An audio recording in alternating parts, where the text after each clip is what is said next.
ഞാൻ ദിവ്യ. വാർത്തകൾ വിശദമായി.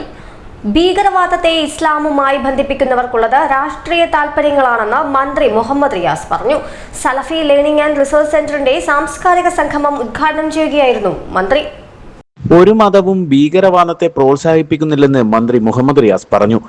ഇസ്ലാമിനെ ഭീകരവാദവുമായി ബന്ധിപ്പിക്കുന്നവർക്ക് വ്യക്തമായ രാഷ്ട്രീയ താൽപര്യമുണ്ടെന്നും മന്ത്രി കൂട്ടിച്ചേർത്തു. സലഫി ലേണിംഗ് ആൻഡ് റിസർച്ച് സെന്ററിന്റെ 37ാം സംസ്ഥാന സംഗമത്തിന്റെ ഭാഗമായി നടന്ന സാംസ്കാരിക സമ്മേളനം ഉദ്ഘാടനം ചെയ്യുകയായിരുന്നു മന്ത്രി. പുതുതലമുറയെ വലിയ നിലയിൽ പിടികൂടിക്കൊണ്ടിരിക്കുന്ന ലഹരി, അതിനെതിരെ ലഹരിയുടെ വിപത്തിനെതിരെ നമുക്ക് എല്ലാവർക്കും ഒരുമിച്ച് നിലകൊള്ളണം. എവിടെയും ലഹരി അനുവദിക്കാതിരിക്കാനുള്ള പോരാട്ടം ശക്തിപ്പെടുത്തണം. ലഹരിക്കെതിരെയുള്ള ബോധവൽക്കരണം അതിശക്തമായി നമുക്ക് മുന്നോട്ട് കൊണ്ടുപോകണം എന്ന് മാത്രം സൂചിപ്പിച്ചുകൊണ്ട് മറ്റു കാര്യങ്ങളിലേക്കൊന്നും കിടക്കാതെ നിർത്തുകയാണ്. എല്ലാവർക്കും അഭിവാദ്യം.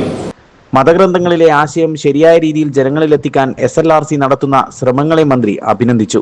ചടങ്ങിൽ NK ഖാലിദ് അധ്യക്ഷത വഹിച്ചു. SLRC പൊതുപരീക്ഷയിൽ വിജയികളായവർക്കുള്ള സ്വർണ്ണ മെഡലുകളും അവാർഡുകളും ഹാരിസ് ബീരാൻ MP വിതരണം ചെയ്തു. SLRC director KV Abdul Latheef Moulavi, KNM president TP Abdulla Madani, Parisons managing director NK Muhammad Ali തുടങ്ങിയവർ സംസാരിച്ചു. ACV news, Kozhikode.